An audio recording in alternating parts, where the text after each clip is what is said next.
Hello and welcome to the Bestseller Experiment, where we continue to discover what makes a bestseller and inspire you to start, finish and publish your book. I'm Mark Stay. And I'm Mark DeVoe, and we want to thank all of you lovely listeners who are joining us again for another lovely, fun, amazing episode of the Bestseller Experiment. And thank you to all of our patrons and all of our Bestseller Academy members that make this podcast possible. If you're interested in joining the Bestseller Academy, doors are now open for 2022, and you have to apply in December. So get over to the website academy.bestsellerexperiment.com if you would like to make 2022 the year that you start, finish, or publish that book. So, Mr. Stay, how are you feeling this week, sir? You've had quite the week. I mean, just chucking COVID into it. If you heard last week, you might have heard that Mark showed up to the recording having just got the results from a positive COVID test. But you had a few other things going on this week as well, didn't you? It's been one of the strangest weeks of my life. It's just bizarre. And apologies, listeners. I sound a bit gruff. I sound gruffer this week than I did last week. But I've still got a couple of days of isolation to go. But if you make me laugh, I'll sound like Muttley from Dastardly and Muttley. There we go. Yeah, stop the vision. But yeah, it's been a week. So I've been isolated, so I can move from here, the office, to the bedroom, which is it's not exactly Alcatraz. And then we had the launch party with Queeve for the book, which was great fun. We've had reactions. That was loads of fun. I jumped in on that, and it was just, Queeve is always such good value, isn't he? He's terrific. And what a great guy to have on a book launch. Absolutely fantastic, yeah. We've had reactions to the trailer, which have been terrific. People have really enjoyed it. Yesterday, here's a first. I had a day off. I didn't do any writing. I didn't really do any work. I answered a couple of emails. I sat down and picked an Elmore Leonard novel at random, Swag, which was written in 1976, and just read the whole thing from cover to cover in the whole day, which I'd never read before. Really enjoyed it. So that was strange. I just thought, good for you, man. Maybe I should slow down and stop for once. Good for you. Do you know, it's actually so important just to give yourself, I know we all try and take time off and lunch breaks and the odd, Netflix show or whatever in the evening, but it's sometimes really lovely just to wake up in the morning. I did that the week before when it was my birthday. I just thought, I'm just taking the day off because I just want to give my brain a rest, because my brain doesn't stop. It's just always going.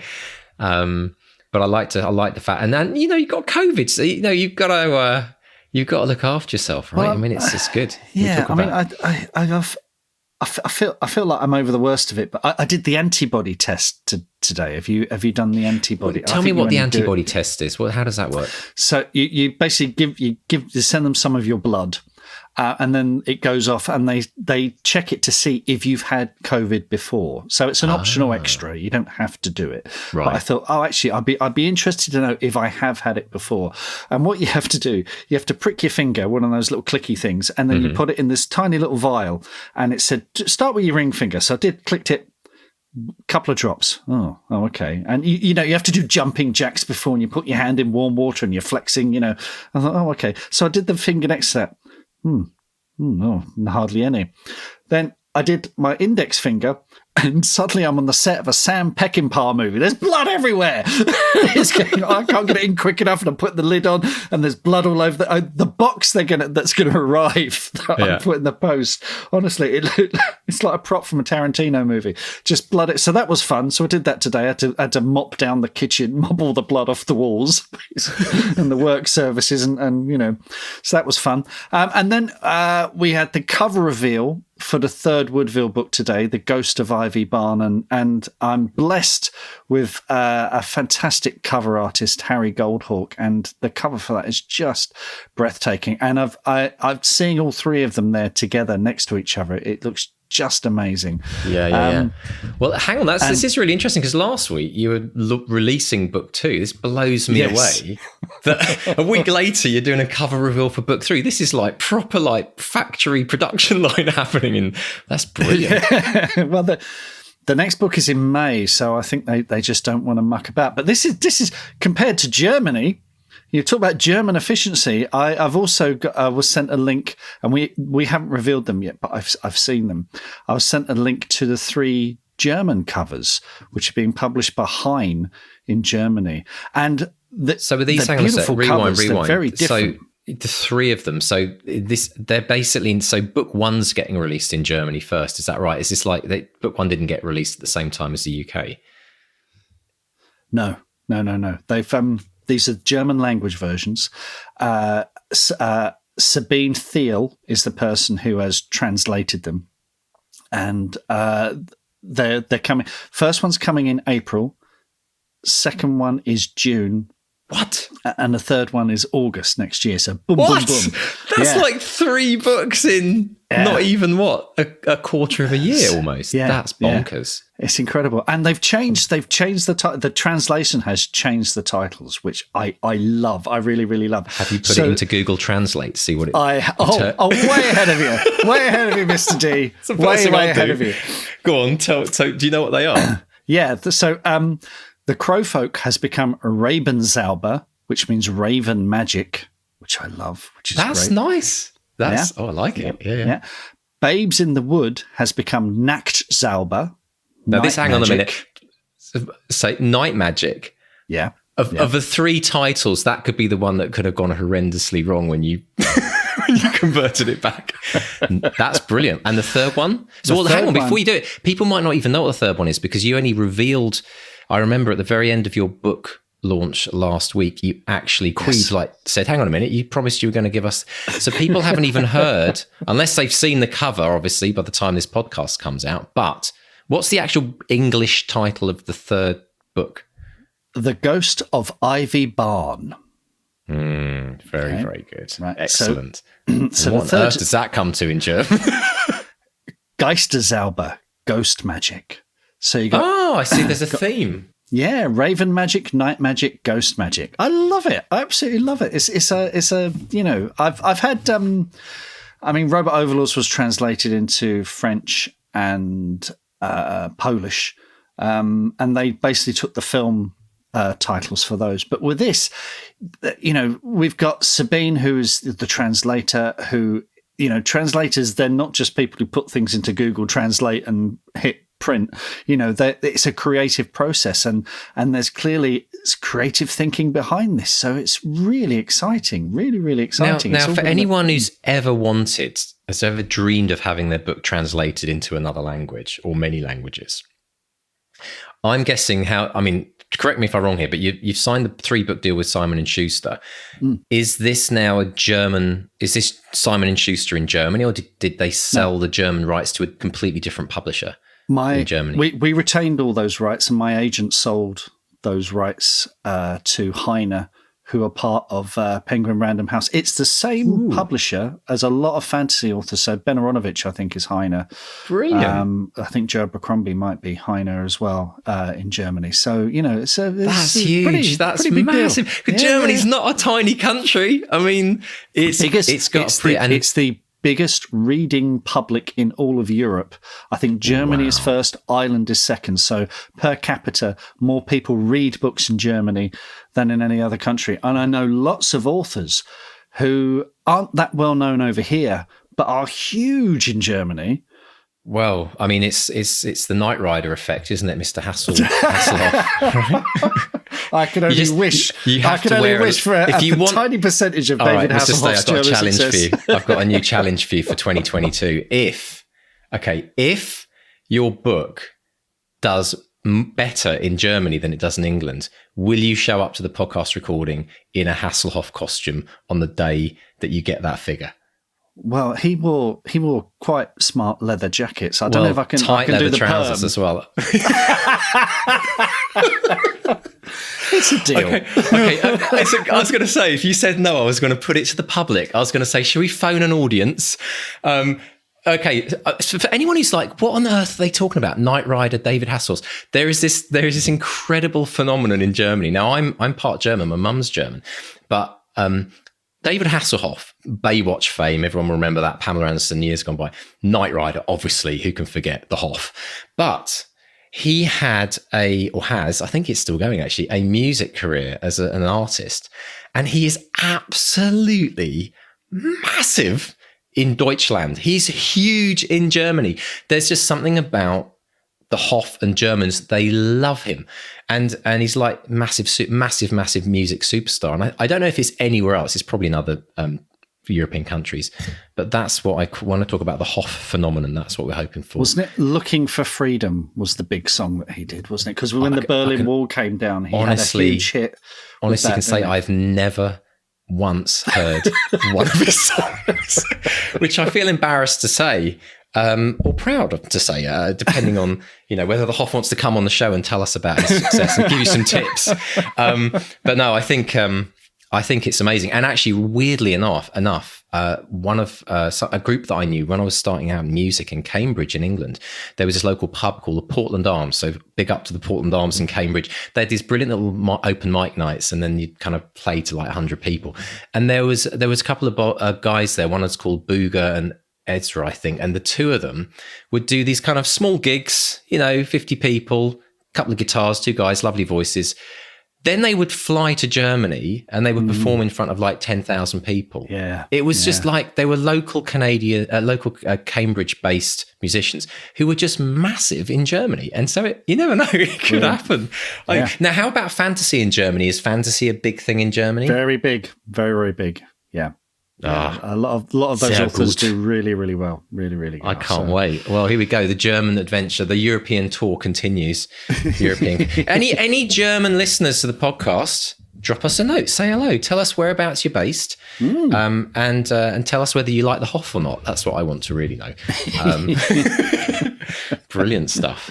Oh my gosh! Well, after we do our incredible kind of interview, we're going to do a bit of a post, and there's a few things for people who heard last week about Mark's trailer. This is becoming a bit like the Mark Stay podcast, isn't it? Bloody hell, mate! You better slow down. I will. I need to catch up. I need to start like publishing a few books.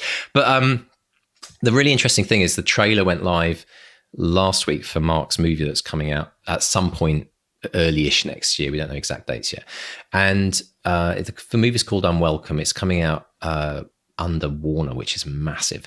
I know that you probably are avoiding the trailer, Mark, but the official trailer on YouTube is almost up to 500,000 views, and that's just the official trailer. So it is really rocketed in less than a week. It's up to 500,000. But after we've done our post chat about the interview today, I've got a couple of quotes, because Mark says he won't read any of the comments, but I have. I've been in there every day. I've been having a good old laugh, so I've picked a few choice ones out to share with you. Just the Mark. I'll be your filter, Mark. But so if you want to listen to that, check in after the interview.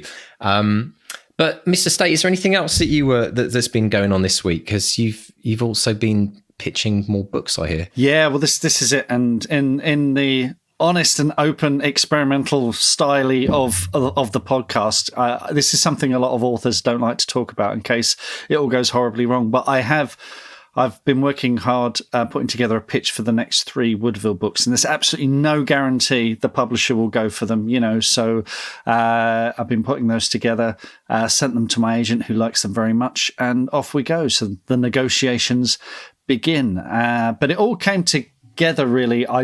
As long-term listeners will probably know, I do like to have a good logline or central dramatic argument, that kind of thematic thing.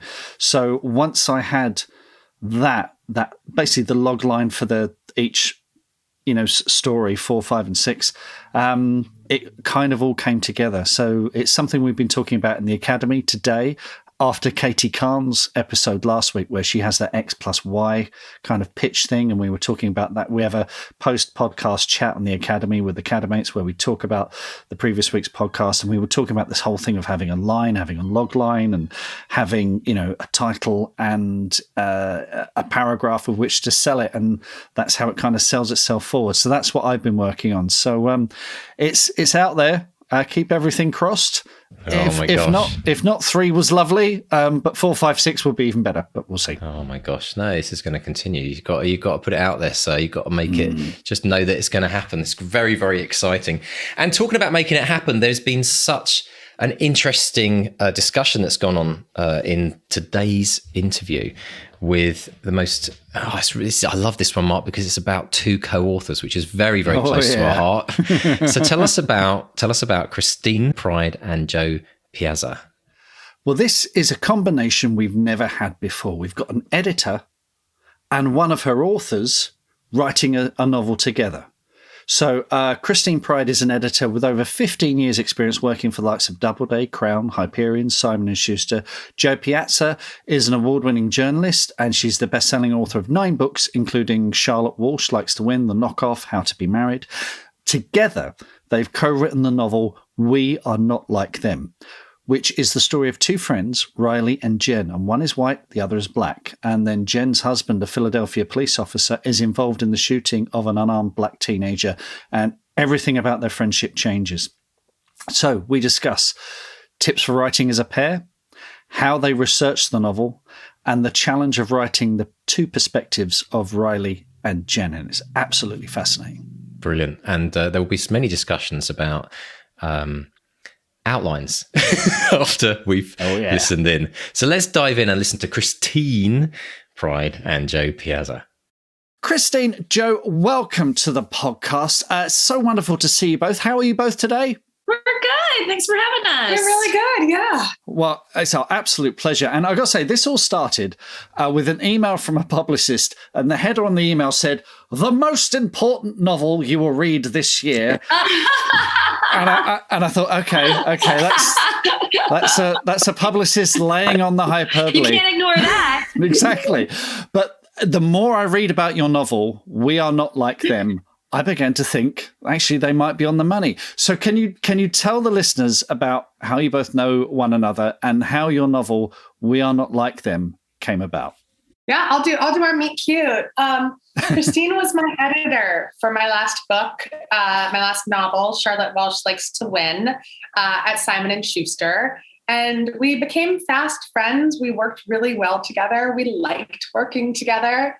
And then we did a second project, which was tie-in to the television show Younger, a novel that was featured on the show. And then they wanted to make a novel in real life called Marriage Vacation. And we had to do that in 4 weeks because of the publishing schedule for the show. Wow. And I mean, that was just, it was trial by fire. So fast. And so we were just both living in this Google document all day long. And right after that, we said, we want to, maybe it was Stockholm syndrome, right? We're we want to be together forever. We want to keep working together. And Christine had this idea for years, that she wanted to write a novel about interracial friendship, specifically about an interracial friendship informed by one of the friends being married to a police officer. And what would happen if that police officer shot a black man? And would the friendship survive that? And she told me, she brought me on board. And I was, at first I was like, can't we just write something about a girl's road trip? Something happy. But this book felt really important to me and the subject matter from the very beginning. And so that's how it was born. And here we are 3 years later with a book in the world. We're soon to be in the world there. We're excited. We're so excited. Writing a novel is hard enough. Co-writing a novel. Myself and my co-presenter, Mark DeVoe, we wrote a novel together and we agreed never to do it again for the sake of our friendship. And I believe on top of all this, you were writing during the pandemic. How hard was this? So hard. You speak the truth there. There's so many levels of how hard it is, right? Because it's really hard to write a book, period, which came as something of a shock to me, being an editor for 20 years. She was shocked. Oh, wow, this is very, very hard. So that part's hard. And then it's hard to collaborate no matter what you're writing, right? To figure out the logistics and the timing and the process and the technology, right? You have to do all that. And then the subject matter is hard, right? You're then tackling a book about race as a Black woman and a white woman. And so that brought up all kinds of discussions and issues. And so you're right. It's not easy. And I think, to your point, it's easy to either give up or say that we're never going to do this again because it can get that challenging. I think the one thing that kept Jo and I going is that we really believed in the mission of this book. We weren't writing about puppies and a road trip or what have you, which are lovely ideas and books. We're into it, but we were trying to do something that we hoped would have a big impact in the world. And so we wanted to lean into all of that. And that, when it was hard, that just kept us going. Like, okay, we have this goal, we have this vision at the end of the road. We just have to get to the end of the road. And we did. And we did. And as Christine said, it was hard. We had to learn so many different ways to communicate with one another, because as a writer, you're very vulnerable and you're used to being alone, and you create something and you think it's really, really good in your head. And then someone comes along and erases it. And you're like, it's gone. And you're like, but it wasn't very good. So we had to come up with a shorthand for how to communicate what meant something to us and how to keep it. And, what's really interesting is there were moments where we're like, we're done. We're just, or we'll get through this book, but we're not. The second book is not happening. But we actually got to a place where we were very good at doing this together and very happy and very content. And now we're going to continue doing this together. We really enjoy it. And we do. Having written books solo before, I probably will go back at some point. I don't want to right now, because it's nice to have a companion to go through this with, to go through this process. When you get it working the right way, it's really wonderful to have an ally through the entire lonely, both writing and then the publishing process. So much easier to do all of these virtual events with somebody else. And travel together, it's just, I imagine I've never done it before, because this is the first book I've written and I wrote it with Jo, but I can imagine that writing is a very lonely process, right? That you're just kind of in your room or the coffee shop or whatever, like alone with your thoughts and ideas. And as an editor, I've always really loved the back and forth, the dynamic process of talking about ideas and bouncing things off and, talking about characters. And so I couldn't imagine not being able to do that with somebody as, a book was developing. Christine, you were Jo's editor. As you were exchanging, ideas and prose and what have you, was it difficult to turn that editor head off? Because my editor knows all my bad habits, so you must know all of Jo's bad habits. So were you sitting there thinking, "Oh, she's doing that thing again"? Was it difficult to switch that off, or did you not? Well, I was too busy developing my own bad habits. Christine, first off, loves an M dash. I love an M dash so much. But she also can't make it properly. So she loves them, and they're all over the place. Where it's just like two little dash. There shouldn't be M dashes, but then she doesn't even make them properly, and it drives me insane. It's true. So much so that I got her a coffee mug that says, "How do you make an M dash?" Control Alt line. Yeah, and I still don't do it. No. But I think in the beginning we did revert to our old roles a little bit more, right? Because I was truly, truly, truly terrified of the blank page. Like, give me words to work on and I can move them around, finesse, come up with ideas. But just staring at a white screen was really daunting to me. And Jo is very good at the blank screen and can get words on the page and really has a lot of drive and discipline. And she's so hardworking. And so we would start that way, right? Like, so Jo would put a bunch of words on the page and then I would come through and edit. And then gradually over time, I think those roles broke down as I got more comfortable with the blank page and felt more confident about, okay, I can go in and start this chapter now. And as Jo got, I think, better at editing other people's work, right? I mean, she's always been good at editing her own work and going back through, but then she could also, have the distance to go back through our book together. And so it ended up being a journey, but we refined our roles in the process as we went. And so by the time we finished this book and now are starting like a third of the way into another book, it feels much more seamless. We got all those kinks worked out, the learning curve, and that's just unavoidable. You have to figure that out as you go. Yeah. And not just because I've been an editor, I've been a magazine editor for a long time. But it's different than being a book editor. I feel like, I kind of came on the more product age of like, I was not good with like kind feedback either. I'm like, I just don't like it. Yeah, sure. Fix it. And yeah, like we had to develop so many new muscles and then layer that with, we had to talk about race, which is not easy. Mm-hmm. In terms of knowing where you were both going, did you outline the story beforehand or were you just how did that process work?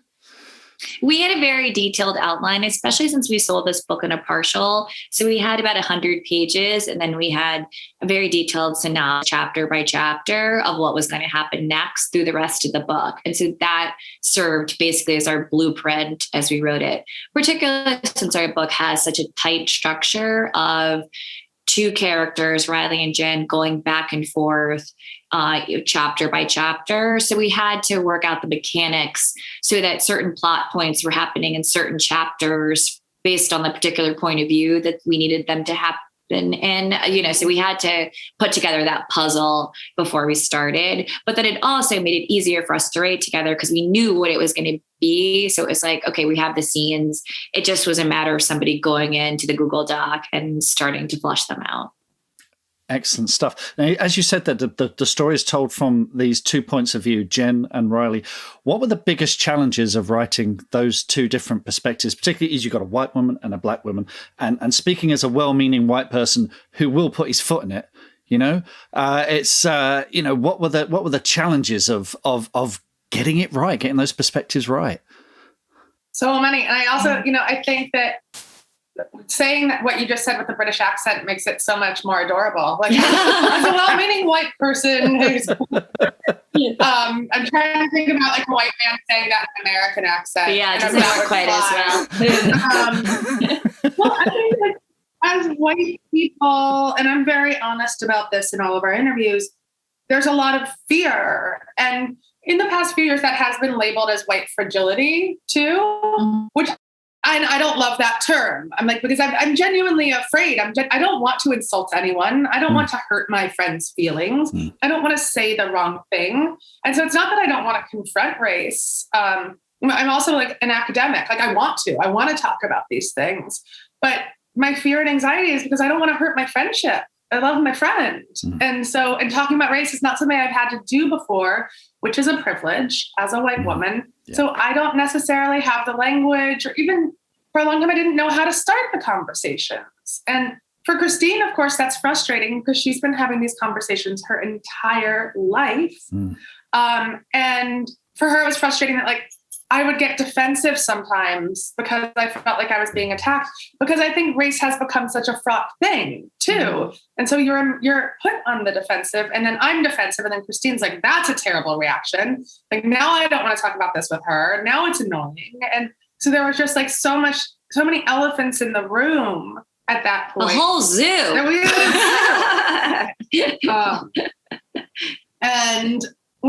then we had to be really intentional. There were tersely worded emails. There were tears. There was some silence, and the silence becomes a big part of the book too. And we had to be really intentional about saying, all right, let's start from scratch. Why did you feel this way? This is why I felt this way. How are we moving forward? And I think there was even one talk we had where we're like, how do we preserve our friendship? And it was right around like when B was born. And I'm like, I want to share this baby with you, but we're fighting. Are we going to fight? I don't know if we're going to fight. And just like we had to develop a shorthand for how we wrote together. Like, I think we now just have a common language about how we talk about race. And I've had to learn how to be more comfortable in exactly the right thing to say. And if I don't, I'm also a person that like, I like to know things, right?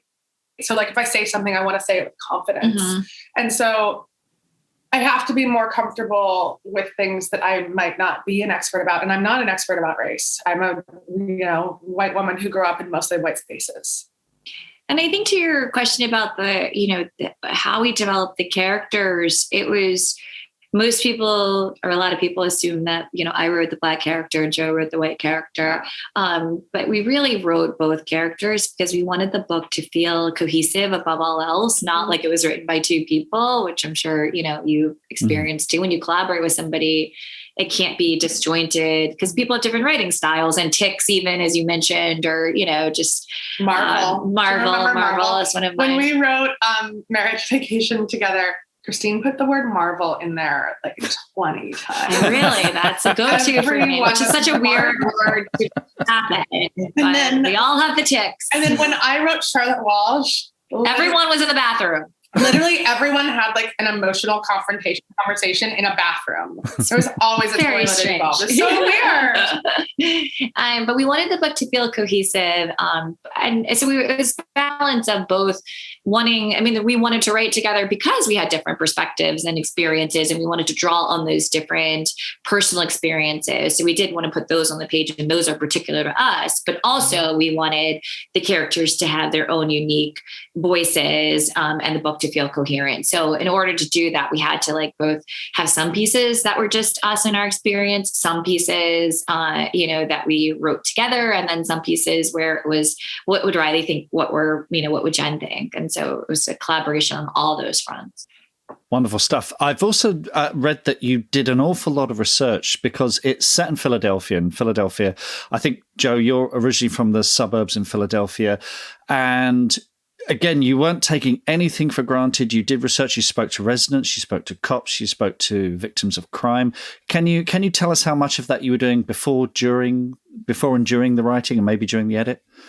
The whole time. Mm-hmm. And from the very, very first day, we started talking to people who were crucial to the characters in our story. So we interviewed a lot of cops and therapists who treat cops, and cops' wives, shooting victims, the mothers of shooting victims. And our goal, frankly, and I've been a part of the media here in the States for 20 years. I don't think it's any different in the UK.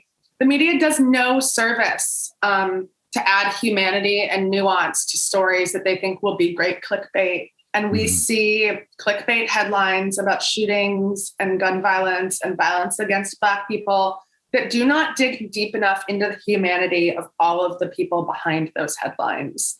And that's what we truly wanted to do. It was our mission from the very beginning to not be like, all right, there's a police shooting. That police officer is the clear-cut villain. Like, we wanted to talk to cops to be like, how does this happen? How do you lead up? Like, what is going through your mind in that split second before you shoot? What is your history as a police officer with being shot at in the past, so that you would have that bias that makes you have your gun out of your pocket? And then afterwards, what are the complicated emotions you go through in terms of the remorse and everything that you have to process, knowing that you murdered someone, that you murdered an innocent person?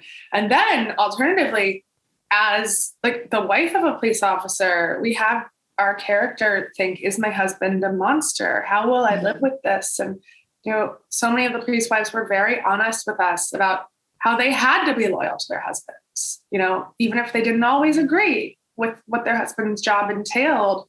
This was the person they chose. This is the person they're going through life with, and they had to completely shift their mindset. So there's a lot. This is normally the point of the interview where I ask what you're doing next, but you're going through all of this again. So what were the biggest lessons you learned from first time round that you're taking through to your next project together? I think communication is the key. Like, you have to just be open and honest about, what's going right in moment in time, which is something that we had to learn to do. And I think something that we have to keep up. That's not something, just to be vigilant about that, to make sure that you don't fall into bad habits again. So I think that that's something we'll definitely take and are taking into account. Book two. I think the willingness to be a little more flexible and less rigid with our initial ideas. A very good. We have two good examples from book one and from book two. So book one, and because this is a podcast for writers and readers, like, people will really appreciate this. The book was entirely written in third person and was due in 2 weeks. And I called Christine and was like, "Are you sitting down? I have an idea." I knew nothing good was coming next. No good conversation starts with, "Are you sitting down?" Like, it's not like you're sitting down. You won the lottery. I guess maybe that hasn't happened to me. I was like, I think we need to rewrite the whole book in first person, the entire book. For a lot of reasons. We just wanted it to be more emotional, and there was some distance in it. And Christine trusted me enough at that point, so we'd already gone through all of our shit, to be like, try it and show me. Try it with the first 2 chapters. And it did work, and we did it, and we still made our deadline, and it was good.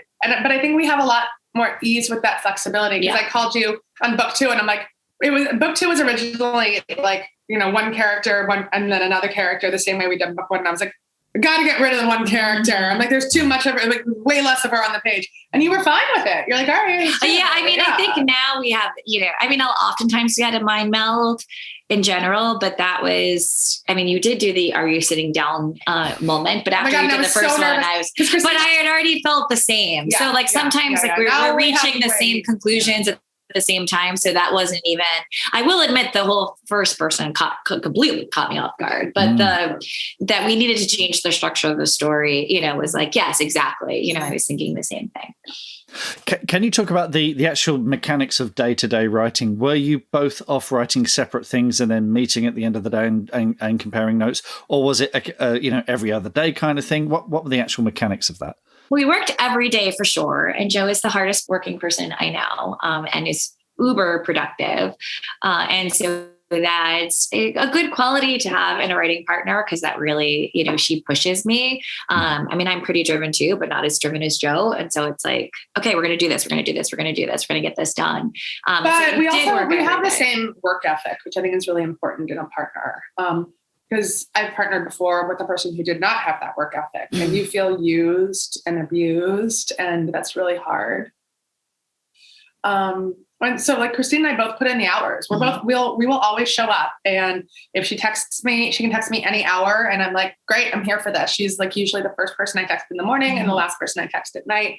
And so once we got to the point where we were both comfortable with the blank page, one of us would just kind of, because we had this outline too, see the scene and feel the scene, and then be like, all right, I'm going in. I'm going into the dock now. And then it's like, let me know when you're out, and then I'll go in. And we work in suggesting and editing mode, unless it's something really banal. And then it's you approve them. And, the book took place over the course of so many Google comments. Yeah. Which is so interesting. It's sometimes we didn't. Oh, and I think another thing we learned for book 2, so we were in different cities when we wrote We Are Not Like Them, for the most part, across the country from each other.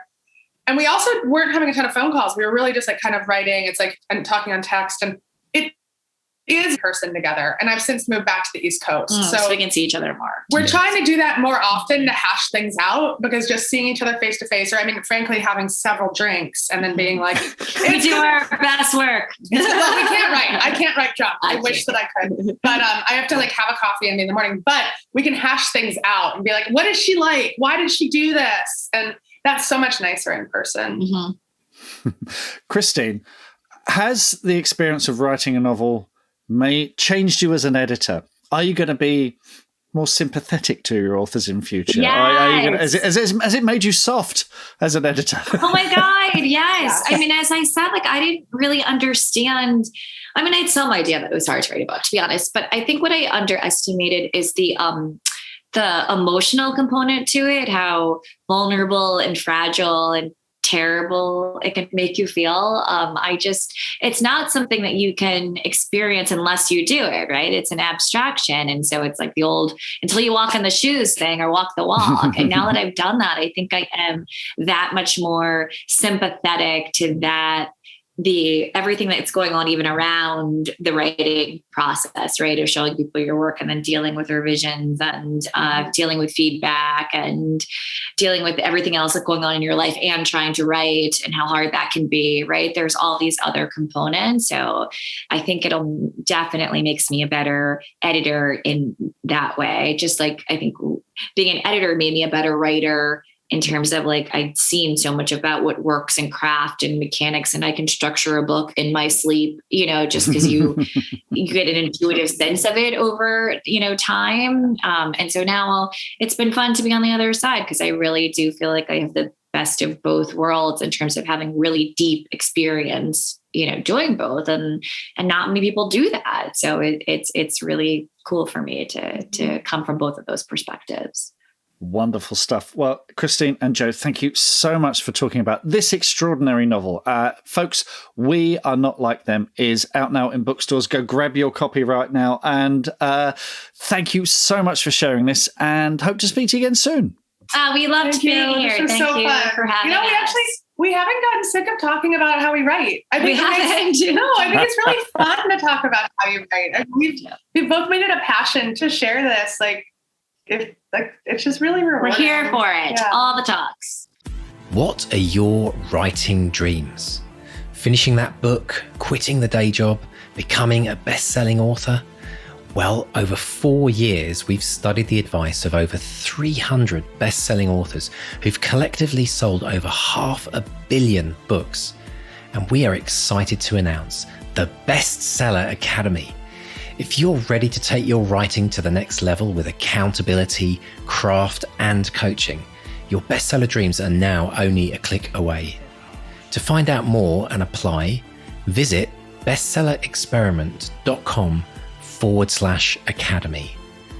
That's bestsellerexperiment.com/academy. Mark, we're not bonkers. We are not bonkers. It wasn't just us. And I have this theory now. I have this theory about these long outlines that maybe 100 pages. 100 page outline, a detailed outline. Okay, so ours was obviously 50,000 words. Everyone knows that by now. What did that? I can't even remember what that came out in terms of pages. Did we have a longer? But that'd be more than 100 pages, wouldn't it, in terms of an outline? Around that, maybe about quite the same. close. Yeah. But how interesting that they also did this. This wasn't just us being completely bonkers. No. So what's your theory? Tell us your theory. I've got a theory around this. Because when I heard that, it's funny because we've laughed about this for many years on the podcast about how we did this. But I have a theory. I think it's probably linked to the fact that when you're co-writing, you have to share a brain. And the outline is that shared brain, because I remember we talked about this a lot before about this idea of working with another author. And I remember Shannon Mayer telling me one of the ways that she's working with a huge author, Breen. She's like top 10 in the US right now. Crazy. I'll get the name for you. But the way they write a lot of books together, and I believe the way they write it is somebody writes the first chapter and leaves it on a cliffhanger and throws it into the corner and said, right, deal with this. And so it's constant, it's almost like a game of tennis. It's like they have to keep hitting it back harder and harder. But I remember we really made a conscious decision to sit down and we really wanted to get, the bird's eye view of what was going to be happening, hence the big outline. So I think maybe it might be something to do with co-authors. I'd be very interested to hear from other co-authors what actually happened, see if this is a trend that we're finding. But that's my theory. I don't know, Matt, what about you? I think there's definitely something in that. There's as always with anything like this, there's no one way to do this. You need to find a method that works for you. And if we were to do this again, and we won't, but if we were to do this again, maybe that thing of me doing a chapter, you doing a chapter, could work. It's an interesting idea. It has a kind of improv feel, when you do theatrical comedy improv, you have the yes and thing, so yes and you hand it back to them, and there's a kind of generosity of spirit there and generosity in your storytelling. But the thing I remember is, yes, I wanted to ensure that we were both singing from the same hymn sheet, that we wouldn't suddenly veer off in a direction that the other was uncomfortable with. And I wanted us both to be happy with where the story was going, with the themes and the ideas that we were exploring. And I think with Christine and Jo, they're dealing with some very, very contentious issues here. And I think there had to be a meeting of minds so that the two of them, when they're doing interviews like the one they're doing with us, and they're asked difficult questions about these subjects, that the two of them can say with confidence, yes, this represents, our feelings, our thoughts about these issues in the story. So I think it's very important for them to do that. And I think, when we spoke to Mark Huckabee and Nick Ostler, the two of them were in the room together, so they didn't have to do the document sharing thing that we did and that Christine and Jo did. And those two guys had a kind of a blending where one would write something, the other would write something, but over time it blended into one thing. But I don't think they did a very detailed outline. They did like a one-pager outline. But I think with Christine and Jo, because they were apart from each other as well, that physical distancing, which is what we had as well, I think that makes a difference too. But it did make me laugh when they said, I'm going into the document, let me know when you're out. Do you remember? Did you get flashbacks? I'm in Scriv, let me know when you're out of Scriv. I'm in Scriv, let me know. Have you logged out of Scriv? No, I haven't. Log out of Scriv! You think. We did have one time where it was like, bloody, I'm on the train, like, log out. I've got my hour. This is my hour. I'm going to write. That's one of the things that was probably the most frustrating thing, wasn't it? In that there wasn't, like with a Google Doc, the great thing about a Google Doc is two people can edit it at the same time, and somehow they've worked out how to not overwrite each other's, or they keep like version numbers. I remember back in the day with Scrivener, and I'm not sure if it's still the case. I think it might be. If you got two people working and you're accessing, we had the file on Dropbox, didn't we? So we were both accessing this one file, and I think there was one or maybe two times when we lost bits forever gone and gone forever because of the fact that like one of us forgot to log out. I think it was probably me, to be totally honest, but but it's so fascinating, isn't it? It's really interesting. Just to go back to what I was saying before, K.F. Breen is the author that Shannon works with, and her book's like in literally top 10 Amazon.com, not like indie charts, or like top 10 right biggest selling books. That's who Shannon's now co-writing with, so we should probably get them on at some point. But what's really fascinating as well is that you mentioned something on there which you said Mark and I are never going to write a book again. I don't remember having that conversation. I do. What I would say, I have a very short memory. What I would say is it's really interesting that Christine and Jo are writing again. And I actually think, Mark, just to kind of like in all seriousness, the first time you co-write with someone is the hardest, because I've done multiple projects in the music industry with the same people. And I always remember the first time you do something, you're not only trying to write, or in the case of my, writing an album or writing a book, but you're also trying to work out how to work together. And I think with every co-author partnership, there's that kind of learning curve where you're both kind of working out each other's writing styles, schedules, how you both work together. So I would put out there into the world of the bestseller experiment, never say never. Well, who knows? You can never. I'd co-written script projects before, which is slightly different. And I have done since as well. John and I co-write a lot together, John Wright and I. But there's a very clear delineation there in that when I'm writing screenplays for John, it's almost I'm doing it specifically for him, because he's the one who has to stand on set and make sense of the script. And what usually happens is we're just starting a new story now. We're having conversations about story. We'll put together a one-pager. Then I will go away and write that because I'm generally quicker than he is, and then present it to him, and then we'll have further conversations. Or where we've written in the past, we usually assign each other, tasks. So he might focus on action sequences or whatever. And that's film. That's where there's a very clear chain of command almost. Whereas novels are where I escape to be an autonomous god in charge of everything I see. Which I quite like, and it's not. It was the first time I'd shared that space with anyone else, and it was it is difficult, and I'm not entirely comfortable with it. To be honest, it absolutely has its challenges for sure, and I think that's why I think the way that Shannon and K.F. Breen do it is quite interesting, in the way that it's almost like the first draft is a tennis match where and actually that's how I do it with music as well, which is really interesting. The way we always started a track is I would write, or my writing partner Ian, we would start a track, and it might just be a drum beat, it might just be a couple of chords, a few strings, a strum on a guitar, and then you take it to as far as you could, and then when the point where you thought, no, I'm getting stuck with this, you'd send it across. So you always had complete autonomy when it was in your court. And the rule that we always had was you can change anything, take away anything you want, but when it comes back to you, you're allowed to put back in anything that was taken out. And eventually, over the back and forth of the tennis game, you end up with the track. And sometimes there's a few things at the end where you kind of you're both like, no, I don't like that. I really don't like that. I think we have to take it out. And then you have to make some compromises. But all of that is kind of left to the to the very end as you kind of play this tennis match. But it's a different, you're right, it's a different kettle of fish when you're writing. But I mean, it's nothing to do with you, dear. It's not you, it's me.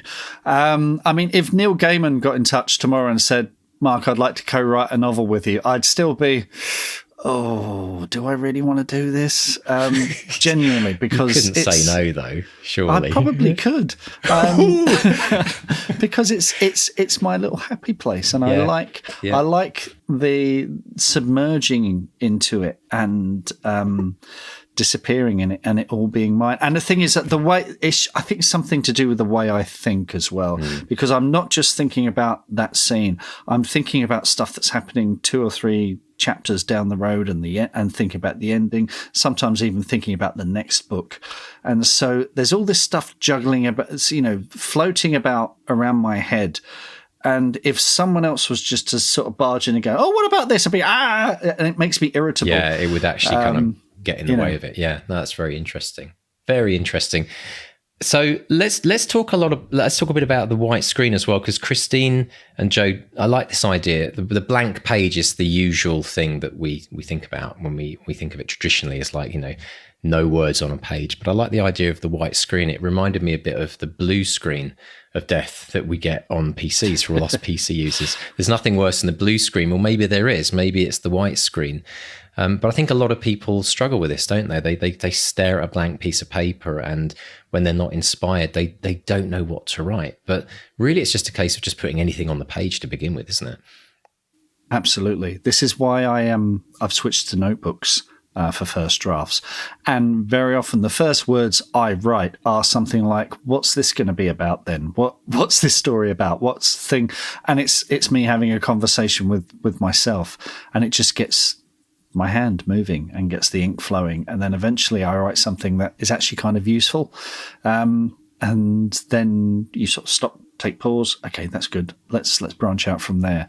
So, I think just that idea of just free writing, just putting any old waffle down, because this is strictly for you. No one else has to see this. No one else has to ever see this. So you can be completely frank with yourself and write things like, I have no idea where the story's going. I have no idea. I'm a terrible writer. What am I doing? Oh, wait, hang on. Here's an idea. Brilliant. Let's go with that. That's the kind of flow that I get into. And I think that's helped me a lot over the years, just getting stuff off the ground. Yeah, it's really interesting, isn't it? It's the other thing that they talked about is whether an editor should always try and write a book as part of their training as an editor. I love that. I think that was such, and I brought the question up for me is that I wonder how many editors have actually written a book or gone through the process of trying to write a book. I'm sure it's probably quite a high percentage. Would you think? You know what? I don't know. It'd be so interesting. Maybe we should run a little poll on our Facebook page for all our editors to let us know, because I wonder, that almost feels like it should be, and I don't know if editors will hate me saying this, but almost like it should be part of the training of being an editor, is to actually go through the pain of writing so that they can. I think if you a lot of people who do an MA in creative writing, part of that is to write a novel. Part of the course is to write and finish something that they present at the end of it. So I think a lot of the newer generation of editors probably have been through that process. Certainly when I worked, for publishers, I would have this conversation every now and then with editors, and you'd see the fear, the fear of, that they love editing. They love they love nurturing writers and helping them get their book over the line and bringing it to life. And that side of it, they absolutely adore. But the idea of starting one themselves from scratch, I think just from chatting to them, sort of 8 out of 10 of them, I would say probably wouldn't want to go there. They're very uncomfortable with that. That's just anecdotally, but that's the impression that I got. But yeah, it's interesting. We should dig a little deeper in that one. And anything else for you that jumped out in the interview, Mark? Just the idea of being flexible with ideas when you are writing with another writing partner. And that is very bold. Although, to be honest, if you were to say to me 2 weeks before we were due to hand it in, I want to rewrite the whole book in first person, then Yeah. No court in the land would would indict me for wringing your neck. So that's a sign of the confidence that Christine and Jo have in each other, and the trust, the incredible trust that they did that. But that is astonishing. I forget. Yeah, which I think it's really important, isn't it? To if there's even a chance of that happening, you've got to maybe if you want to play with both styles at the very beginning of the novel and then make a decision, there's probably a better approach to go with that. But you hear about this happening all the time, even with just people writing in their own book. They get to a point and they think, you know what, this might work better. Switching it over, right? And it's a big old job. But at the same time, if it's going to make the book that much better, then it's probably time well invested at the end of the day. Yeah, I did it with a novel that actually hasn't been published, a middle grade novel that I was working on, and it definitely improved the book, but not to the point where anyone wanted to buy it. But you went through the process, right? So everything's a learning curve, isn't it? Which is brilliant. Absolutely. So no doubt will have led to some different decisions you made maybe down the road about how you wrote in future books and the like. So excellent stuff. Brilliant. Well, as we mentioned earlier, Mark's movie Unwelcome is coming out, and I've been scouring Mr. Stay, the YouTube channel. If you want to watch the official trailer, you've got to go see it. It's brilliant.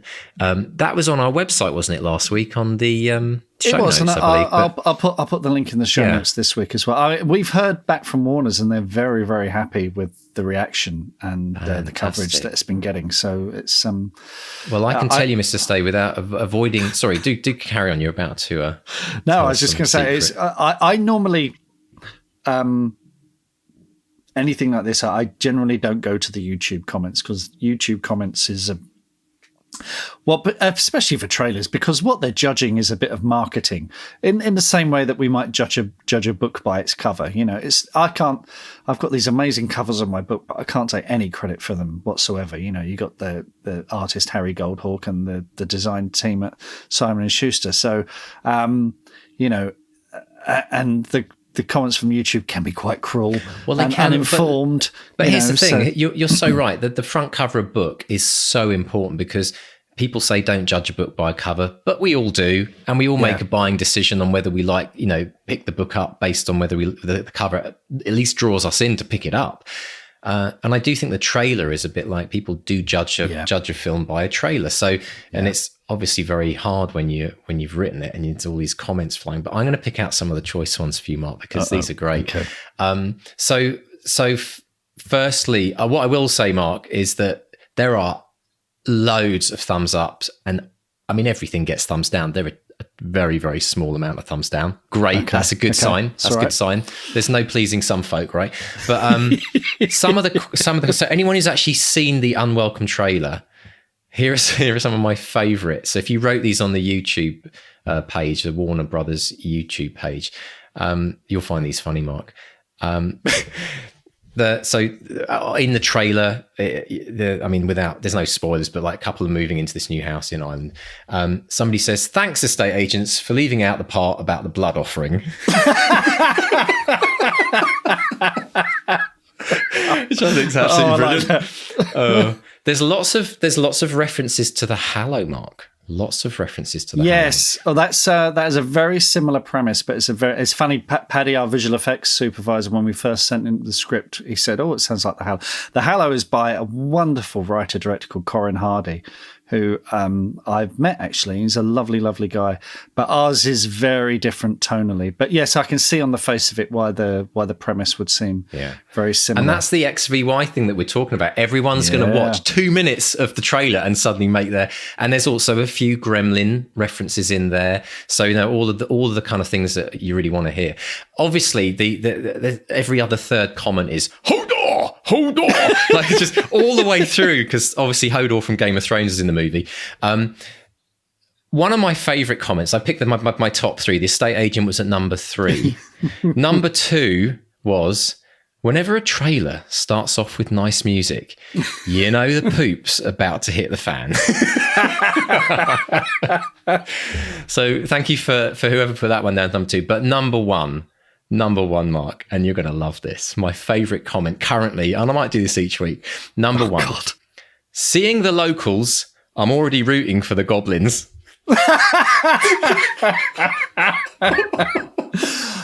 No, I take personal offence at that. Well, I was going to say, I play one of the locals in the pub in the actual trailer, so that's a direct reference to you, Mr. Stay. I think it's brilliant, absolutely brilliant. So thank you. It's interesting the reaction. People, I mean, we got such a great cast, but people keep singling out Christian Nairn, who plays Hodor, and there's such affection for Christian. Probably because, one, he is that. It's a terrible cliche, but he is a gentle giant. He's a lovely, lovely guy. And I had a lovely conversation with him about his character. And you'll notice that in the film, he plays with a little pink Nintendo Game Boy. And that was Christian's idea. He was saying that, he couldn't afford a new one, so he could only get a secondhand one. And it was pink. And his stepbrother and sister in the film, they pick on him for it and they tease him about it. And we were talking about the sort of music, because he's always listening to music as well.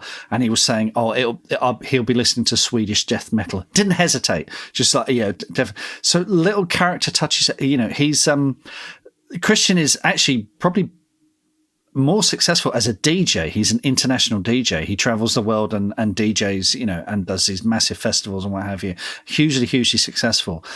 So loves his music. Which is bonkers, because so is Elijah Wood as well. There's something about really? There's something about fantasy actors who act in fantasy movies who go on to have massive DJ careers. Christian was a DJ first. Then he sort of fell into Game of Thrones because of his physicality. Yeah. And then he's gone back to DJing. So, he hasn't done much acting outside of Game of Thrones. So it's really sweet that people are latching onto it's that. People, I mean, I love Game of Thrones. I watched Game of Thrones. It was epic. Absolutely loved it. And I can see why there's so much love for, all the characters in that show that have now gone on to do other things. I mean, but I think Hodor, he's got such a presence, obviously. Yes, but I think that character as well, the fact, not warning any spoilers to people who haven't seen it, but stuff happens to him, and he has a hard run of it, doesn't he? So he's, I think there's a lot of affection because he's one of those characters who's, I think people really kind of connected with on a deep level, which, going back to like writing, it's about how much you connect with those characters, and it shows it just with every third comment on the trailer. Stuff happens to him in our story as well. I was going to say, I'm sure after all he's been through on Game of Thrones, he's not going to do anything nasty to Hodor. Are you, Mark?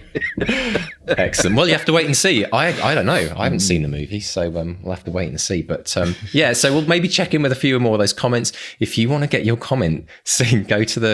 Don't encourage them. Yeah, absolutely. Okay. If you're going to do this, though, folks, if you're going to go to the official Warner Brothers, a lot of comments, do a hashtag BXP just so I can pick them out, so I know that you've listened to the show and you put it on there specifically for that, and then we can have some fun with Mark. I won't tell him which ones are from you. Brilliant stuff. Well, listen, Mark, it's been... I think we should probably talk about social media and all the things going on in the world of the Twitter sphere. Let's go there. Well, actually, the first one's from our Academy. We like to celebrate wins on the Academy, and Sean Dyer shared his win with us this week. He says, I'm now over 96,000 words and just working through the feedback from an editor friend on my summary. All systems go here now. My entire family doesn't have a cold. It's been a long couple of weeks. And these are the realities of writing: illness, family illness, having to stop everything to look after the people around you. But yeah, keep going, Sean. Hang in there, mate. Absolutely brilliant. Well done, Sean. We got a lovely note on the BXP group from Andrew Guile, who's one of the supporters of the Bestseller Experiment over on Patreon. And Andrew, this is kind of heartbreaking, but inspiring as well. Andrew says, I thought I'd share the rejection I received today for my middle grade novel, Dragonspire, about a boy and his baby dragon. It's a no, but a very nice no. I won't say who it's from, but this agent requested the full manuscript back in June. So it's been a 5-month wait.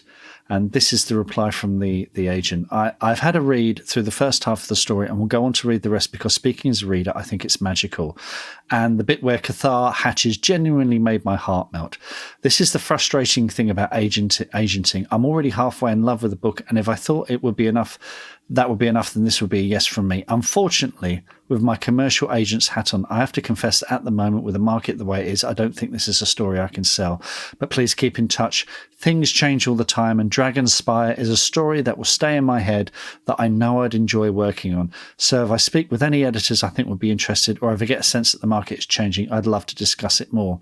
And Andrew says, I've known for a while now that my story probably isn't right for the market at the moment, but unless something miraculous happens, it will stay in a drawer waiting for a day when perhaps it is right. Until then, I will scribble on in the knowledge that I can write something that impresses an agent. I just need to keep tapping away at the keyboard until something pops out that hits the spot for the market. Until then, I will enjoy carrying on the process. I hope everyone has a productive month ahead. As Obi-Wan always said, may the words be with you. That's brilliant. That's incredible, isn't it? Because, I mean, firstly, what a really wonderfully detailed response from an agent. I mean, it wasn't a Dear John letter. This person was referencing the book, and you could tell that, you know, in another universe for them, they would jump on that book. So take heart, Andrew, because firstly, you know, for somebody to give you that much feedback, that's an amazing sign. Secondly, don't ever give up. And thirdly, this is just one agent. I mean, this is just one agent's response. I'm sure you've obviously pitched to others, but sometimes, you know, the way that I see things, and I absolutely fully respect an agent's view on the world because they have got their finger on the pulse. But, you know, like financial stock pickers, nobody really ultimately knows what's going to happen next. And it might, I think of it more like dating. I always believe that the right person is out there in the world for you now. It's just you haven't met them. And I think that sometimes you've got to go through a few coffee dates and hopefully not too many crazy dating opportunities to kind of meet that person that really connects with you and your story.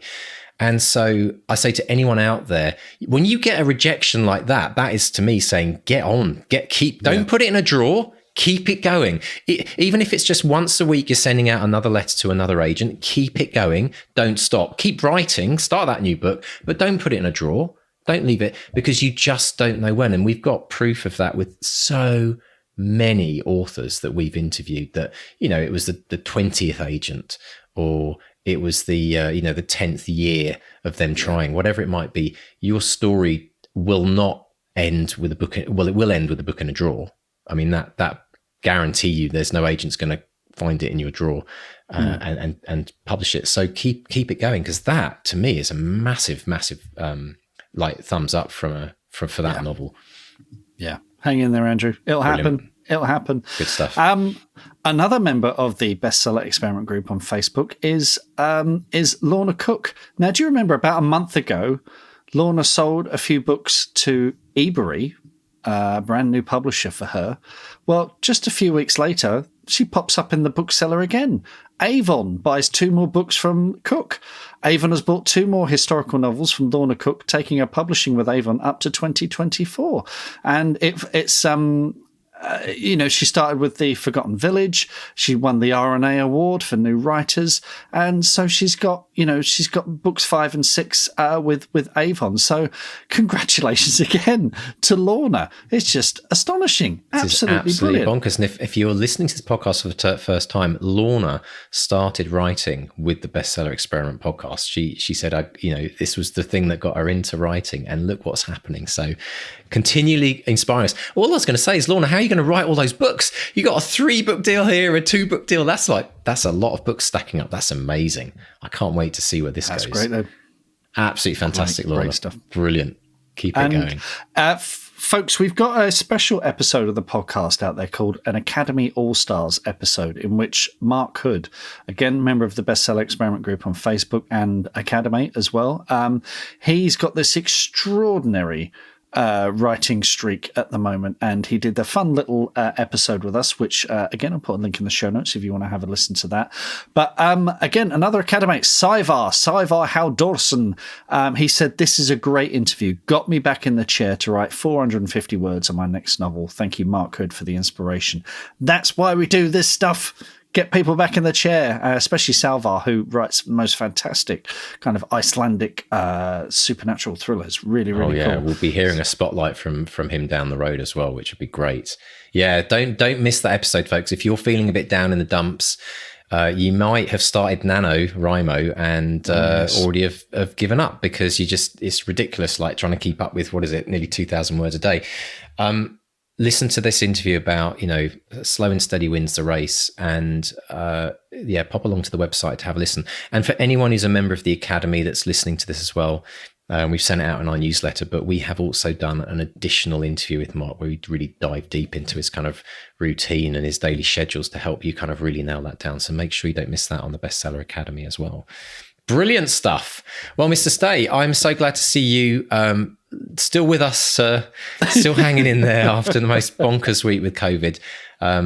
I look forward to hearing about the meals that you will start to enjoy that won't be put under that little gap on the door. Have you been eating place for the last week and a half? And other flatfish. Don't laugh.